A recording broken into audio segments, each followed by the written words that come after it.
This is Bill Jones with recapturefederalism.com. It's Bill Jones from Freedom's Nest, and we're back again. Tried to get the sound working here right. I see a delay again, and we're going to figure it out sooner or later, but I have a contingency plan, and that is to go to the slideshow so you don't have to be looking at me with my delayed lag, which I hate. And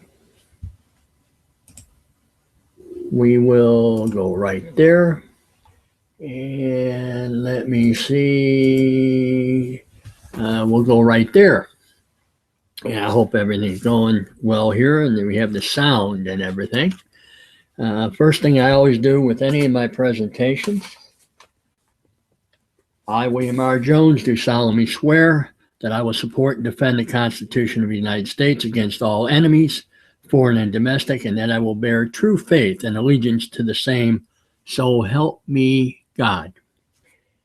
Which is a petition, by the way. It's a prayer.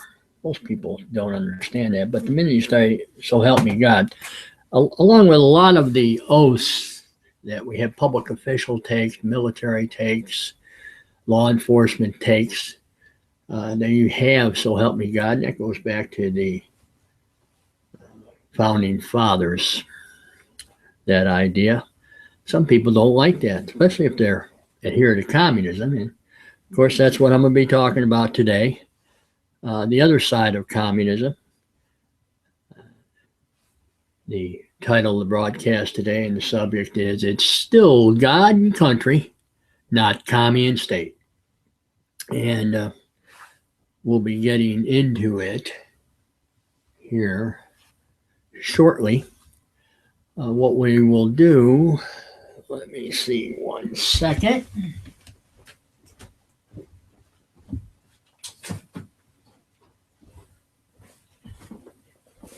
Yeah, I left my outline on the desk. That would be a catastrophe. And I have to try to do it by memory. And when you get old, you know, that starts faltering. Of course, I talked about the subject, God and country, not commie and state. If you ever go to my site, you will see that that's on the masthead also. And really, that gets down to the essence of what is happening into the American society today. There are those forces that want to get rid of God and country as we know it and have a commie and state. They're doing pretty good with it, but it is still God and country. The Constitution and our political system is not irrelevant. We're still taking the oaths. When that oath is completely gone, look out, because that'll be we will have completed the transition to commie and state. And you're going to end up having to fight to get it back physically. At this point, we're still capable of doing it non-violently, and that's the way we should try and do it. And I hope it isn't too late. But I'm going to talk about today about that subject that took the oath. I'll be talking about Federalist 51, which is the architecture for the Republican principles of America, not the Republican Party now. There's a difference.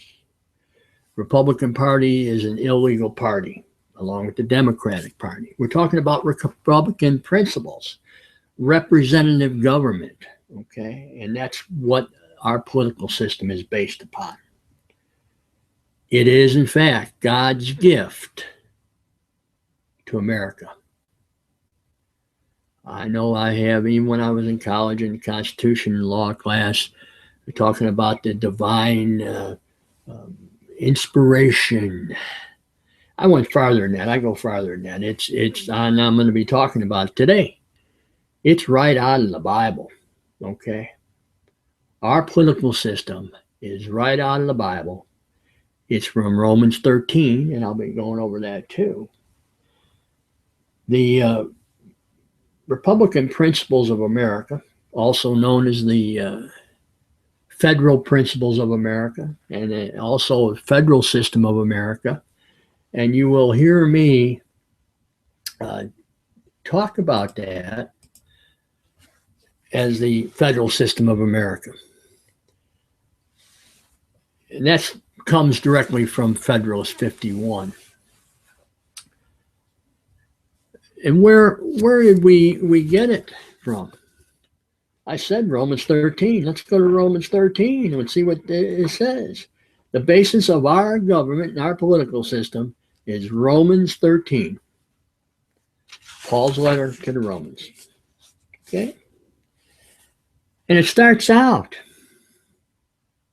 listen closely, it starts out,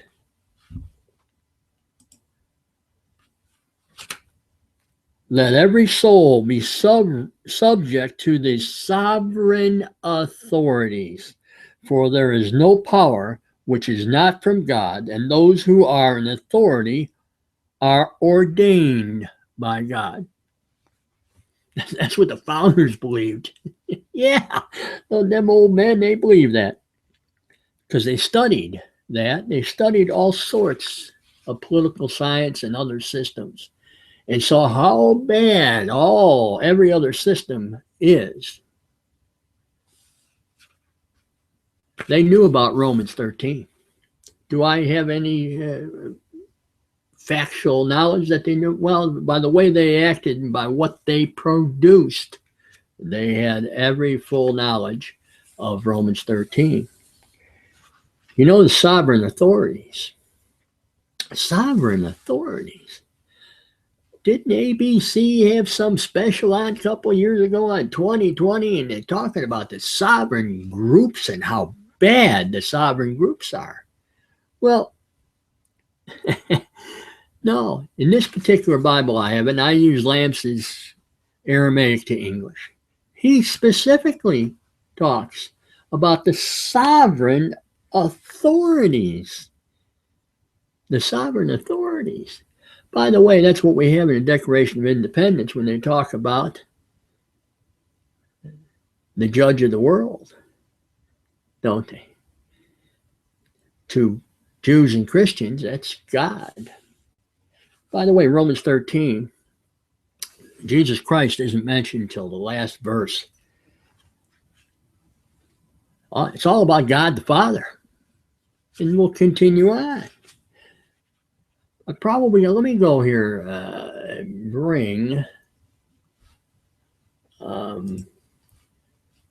let me get it right there.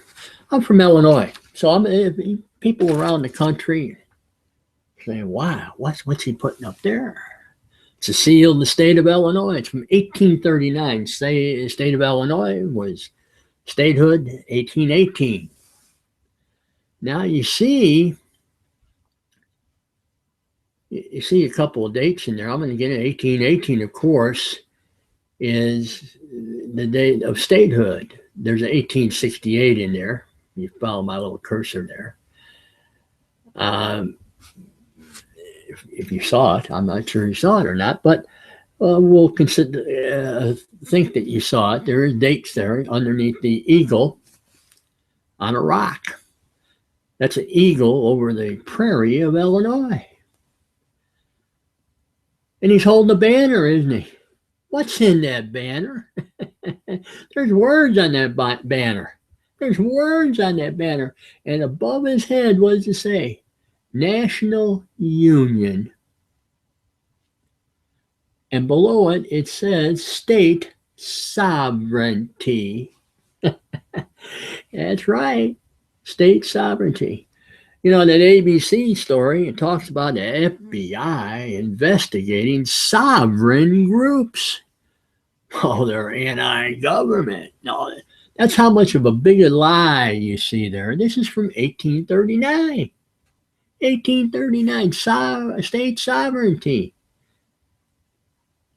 I guess every citizen, all 11 million of them, men, women, and children, belong to a sovereign group in Illinois. We're sovereign. Oh man, we're terrorists. We're going to have FBI investigating every one of us because we're part of a sovereign group. Well, here's the dirty little secret. Every state has state sovereignty. This seal is the essence of Federalist 51. I'll be getting into that. The two dates, 1818, statehood, 1868. They had back then, and right after the Civil War, there was a Secretary of State of Illinois. He's the keeper of the seal. By the way, the seal is also on the flag. If you see an Illinois flag, the Secretary of State is the keeper of the seal.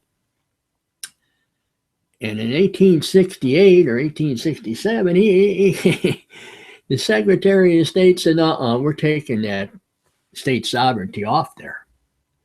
No, we'll just leave the national union because we had the Civil War, and you know them people down south, the battle between the states, they felt that state sovereignty was greater than the national unity. Lies. And the state General Assembly, state of Illinois, in 1868, and that's where the 1868 comes from, said, no, you Secretary of State, by law, you better be putting that state sovereignty back into the seal because we're still a state sovereignty. We're equal to the federal national union.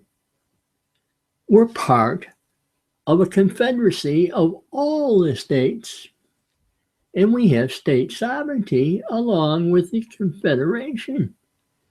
That's the essence of Federalist 51, and we'll get into that. So there's the sovereignty, the relation from the Holy Bible to the seal of the state of Illinois, and state sovereignty, which is all 50 states. Each one is a state sovereignty. Now, let's go back to Romans 13. Verse 2, whoever therefore resists the civil authority, resist the command of God, and they who resist shall receive judgment to themselves. Oh, man. These atheists, if you're an atheist listening here, you're going bananas, aren't you? What's this guy saying? He's reading out, of course, there is no God if you're an atheist. And if there's no God, then there's no constitution in the state of Illinois and the federal government. Because that's the basis. If you ever read the preamble to the Constitution of the state of Illinois, which I won't be doing today, but God's mentioned, Almighty God. That's right, Almighty God. But whoever resists the civil authority resists the command of God. Why? Because the sovereign authorities give the authorization to our government. Verse 3, for judges are not a menace to good works, but to evil. Remember that word evil. You will find that, and I will show that to you, or tell you where it is at in Federalist Papers 51. They talk about oppression and evil. Back to verse 3 after. For judges not a menace to good works, but to evil. Now, if you wish not to be afraid of authority, then do good, and you will be praised for it. Do good authority. I'll be reading from the Declaration of Independence because they talk about the authority of good and the good authority. Verse 4, for the ruler is the minister of God to you for good. But if you do that which is wrong, be afraid, for he is not girded with the sword in vain, for he is the minister of God and an avenger of wrath upon those who commit crime. You know, like stealing at convenience stores and burning buildings down, criminal activity associated with communism, by the way.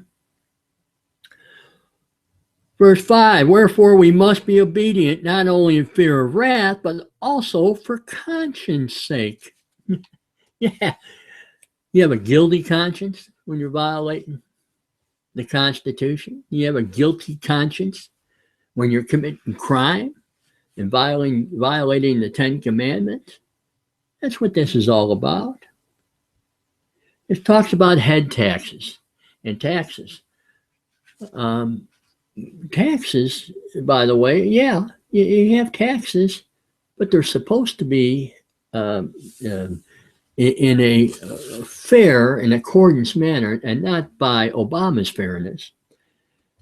And then you get into that in verse 6. For this reason you pay head tax also, for they are the ministers of God who are in charge of these things. By the way, here's the next verse, 7, and Caesar's name is not mentioned. Okay, some Bibles it's mentioned, but this one here is not mentioned, and I use this Bible because it's right from Aramaic to English.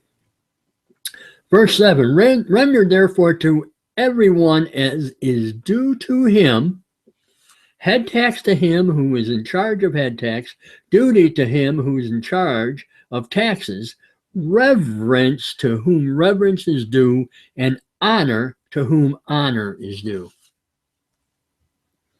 You see, if you have a fair tax, that's honorable. And you give honor to those who honor God, because that's where our system comes from. When you have unfair taxes, like the communist taxes, which are progressive and out of sight and outrageous, or $5 taxes on cigarettes that end up going in black market and people get killed off of it, that's not fair. That's not a fair tax. That's oppression. That is evil. Now, 8. You know that big debt we got, the national debt here? 8. Owe no man anything, but love one another, for he who loves his neighbor has fulfilled the law and authority of God. I'm adding that on, by the way.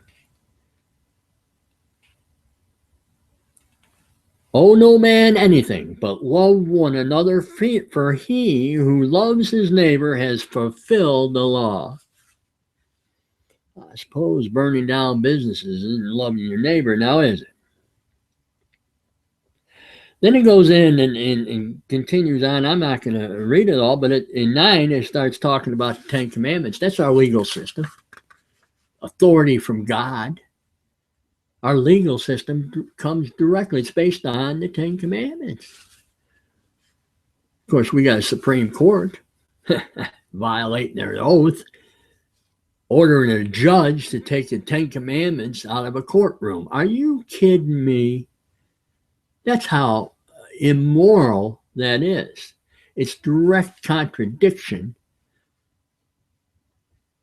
to the Ten Commandments and God's authority, which is the basis of our political system and governmental system. Now, mention the Declaration of Independence. And let me get my book out here, because I'm going to quote from there. And of course, I'm not going to read the whole thing, but there's one that a little paragraph that I love. All the grievances that Thomas Jefferson and the founders go down the line, the grievances, all the grievances. And this is a quote, in every stage of these oppressions, we have petitioned for the redress in the most humble terms. Our repeated petitions have been answered only by repeated injury. A prince whose character is thus marked by every act which may define a tyrant is unfit to be the ruler of a free people. Wow. You can probably say that today, can't you? Oh, yes, you can. You can say that today. Petitions. And we had an election here recently favorable to the Republican Party. That's a form of regress of grievances, the results of that election. But it seems like they aren't listening. You see, because Republicans and Democrats both are unfit to rule a free people, and we still are a free people of God and country. Back into the Declaration of Independence. You know, the last paragraph in there, before they signed all their names on it.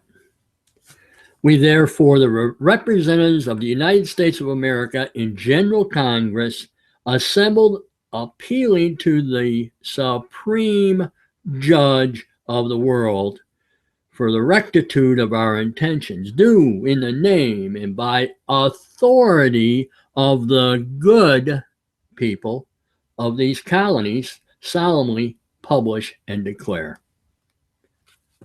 Wow. I told you to remember that word good. We're talking about authority from God. And the colonies, it was the good people that were given authority for the Declaration of Independence and separation from Great Britain. The good people.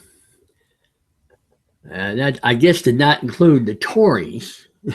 They were on the other side of the line, weren't they? The Tories. Let me continue and finish this paragraph. That these united colonies are and of right ought to be free and independent states, that they are absolved from all allegiance to the British Crown, and that all political connection between them and the state of Great Britain is and ought to be totally dissolved, and that as free and independent states, they have full power to levy war, conclude peace, contract alliances, establish commerce, and do all other acts and things which independent states may have a right to. And for the support of this declaration, with firm reliance on the protection of divine providence, we mutually pledge to each other our lives, our fortunes, and our sacred honor. Wow. A whole bunch of words in there with a great deal of meaning. You notice that they say independent states several times. They didn't say anything about the independent federal government, a central government. They didn't have one yet, and they wouldn't for several years. And we'll get into that next, a little comment about that. But firm reliance on the protection of divine providence. You know what divine providence is? It's not the Communist Manifesto, okay? Divine providence. It's not coming from atheists. No, divine providence. That comes all the way back from Judaism in through Christianity. They both have divine providence. That's the basis of our legal system, the basis of our government and political system. That's right. Authority from God. Now, I mentioned they wouldn't have a central government at all until, of course, after the war, the Revolutionary War. And for about 10 years, they met and they had Articles of Confederation. It was a confederation. 13 colonies. By the way, we still are a confederation. We still are a confederation. I got to get my book out here. I got to go and get my copy. Get my copy of the Federalist Papers. I don't have them all in here in my book. Got several of them. Most important one I mentioned in a previous presentation to me, and that's what I was told to by a professor in U.S. Constitution law class, Federalist 51. The next, to me, the next two would be the 10, which is James Madison, and 9, which was Alexander Hamilton. And they have to do, if I can get this here, let me see, 9 and 10, they had, 9 was Alexander Hamilton, and it's a union as a safeguard against domestic faction and insurrection. That's right. You see my little chart there if you're watching on the video and not just audio. The silent, secret American insurrection. And this is relating back to 9 and 10. 10 is a continued, the Union as a safeguard against the domestic faction and insurrection. And that the author James Madison, and it was printed in the New York Packet, November 23rd, 1787, during the ratification process. Insurrection. Insurrection. James Madison, by the way, if I can find it in here, talks about that the United States and the Constitution is not a pure democracy. You hear all these people, especially, and I can relate back to the Communist Manifesto, they talk about a democracy to a democratic constitution with a democratic form of government. Okay? We are not that. We never have been that. Even under the Articles of Confederation, we were a confederation. And I'll get into that. Back to 51. If I can get there, fumble around with it. Federalist 51, James Madison. The structure of the government must furnish the proper checks and balances between the different departments, printed in the Independent Journal, Wednesday, February 6, 1788. To the people of the state of New York. And he goes through. The first part of it has to do about the Constitution and the makeup of the federal Constitution. Republican form of government. That portion of it, those 3 branches of it with separations of powers, it'd be nice to have them have separation of powers again, but we don't. We've got the dictators and the party dictators and political party supremacy and all that. Now those illegal parties and the political parties in America live up to the definition of criminal enterprises, and that's what they are. They're criminal enterprises, just like a communist party somewhere else. In fact, they adhere to those principles of political party supremacy, communism. Now, they talk about the federal, so that's one pillar is a federal constitution. There are 3 pillars. The second pillar is the states. And listen to what James Madison says about this. The United States is not just a republic. It's not a single republic. It's a compound republic. There's more than one republic. In fact, there's 50 republics, the states, the several states. There's 50 of them, okay, all with constitutions. We're going to have Puerto Rico be admitted here somewhere along the line officially. They have to come up with a constitution first. They have to have a constitution. They are going to become they will have state sovereignty also, because that's the way our government's set up. If they don't, we're going to have us an argument, I think, at least for me. But we have this paragraph.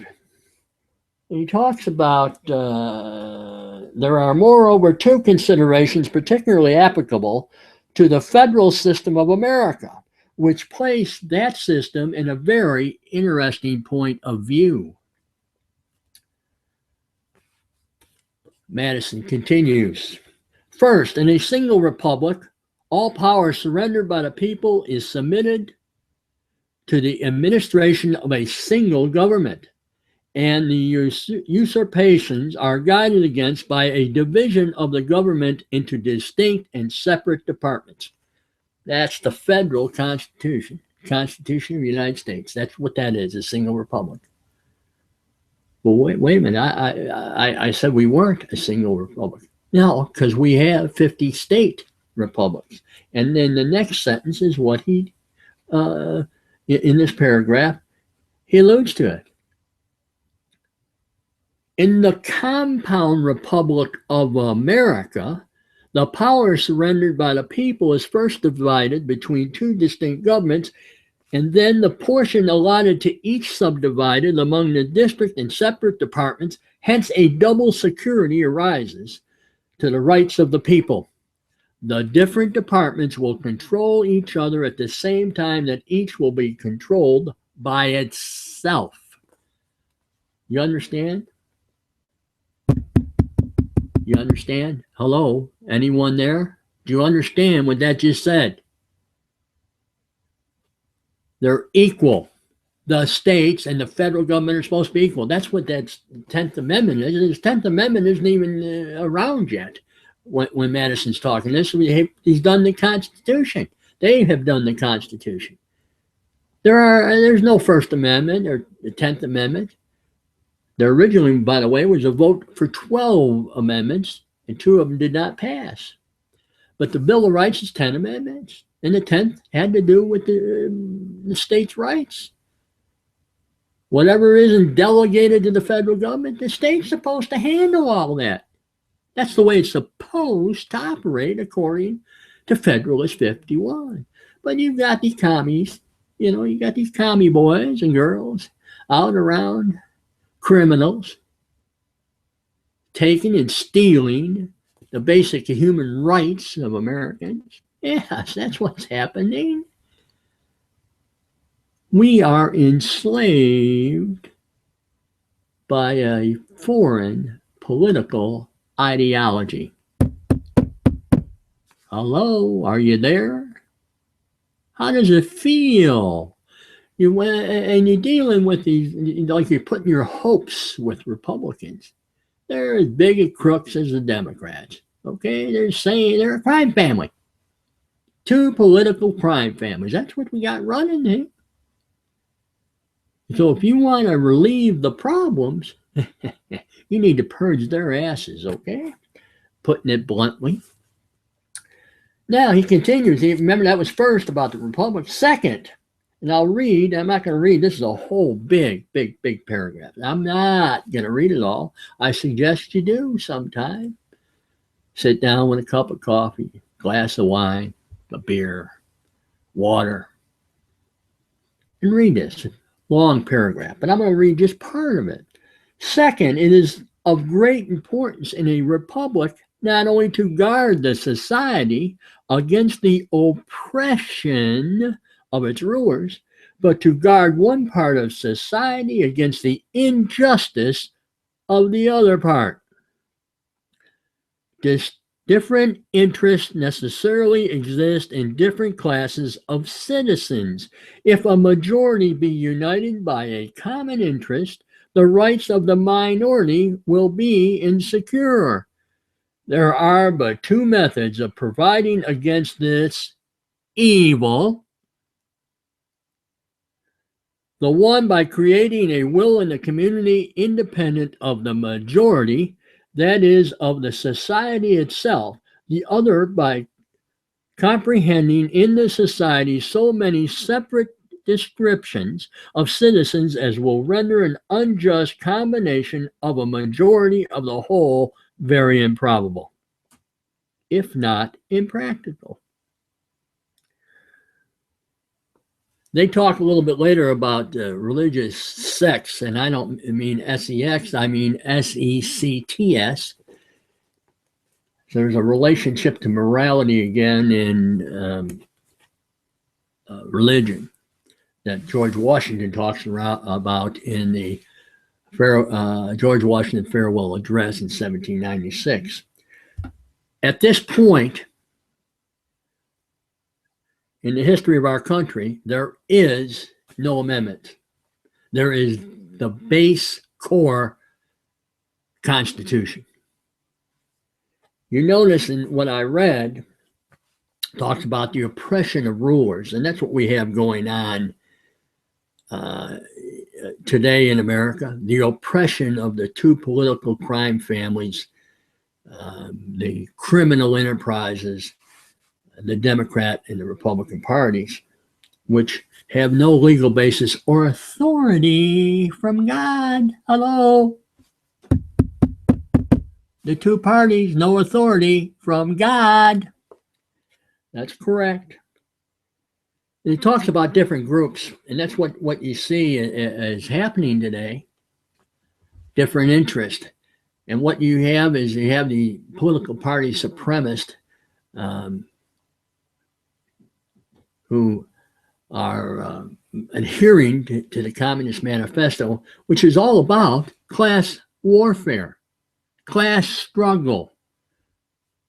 We're not supposed to have classes where they control everything in the entire life, a totalitarian system. We're not supposed to have a totalitarian system. No, we have three pillars of government: of the people, by the people, for the people. And the three pillars are the federal Constitution, the U.S. Constitution of the United States. The second pillar is the constitutions of the several states at the present time, 50. You have then your constitutional rights protected at the federal level. And should they oppress you like they are, the state constitutions, which are supposed to be guaranteeing you your basic human rights at the state level, as a backup. And what the communists have done, and those who adhere to the Communist Manifesto, they have destroyed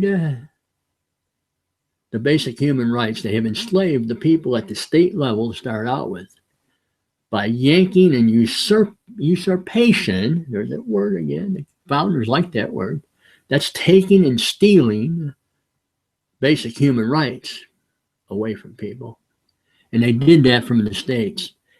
The states, really, not the people, but the political party supremacists, the criminal political parties, have taken and stolen those rights and given them to the federal level political parties. Okay? They control everything. It's a totalitarian system. They control everything in our society. Okay? And we're all bound together by a confederation. In the paragraph, that last paragraph, if you read farther on down when you get a chance, talks about the confederation, the value of a confederation, of being bound together to protect yourself from foreign dangers, countries that want to declare war against you. You have a bound together. United we stand, divided we fall, and that's that idea there again from the Bible. That's we have that. United we stand. That's the confederation. We are a confederation, the third pillar of our society. That's about it for today. And if you get a chance, I'm going to go back and my advertisement here. If you like what you hear, want to hear some more, come on to the website recapturefederalism.com and subscribe, and we can have some communication between each other. Right now, I don't charge for anything. I'm in the process of getting ready to do a documentary, maybe have some classes, and they probably will be available in the future. And obviously, I'm a capitalist. Hello, I'm not a communist. Communists are anti-capitalist. I'm a capitalist, so I probably will be selling something somewhere along the line. Right now, to be subscribed to recapturefederalism.com is a good deal. I don't even give a charge a tax. It's free. You can come out and talk to me. Until the next time, good day.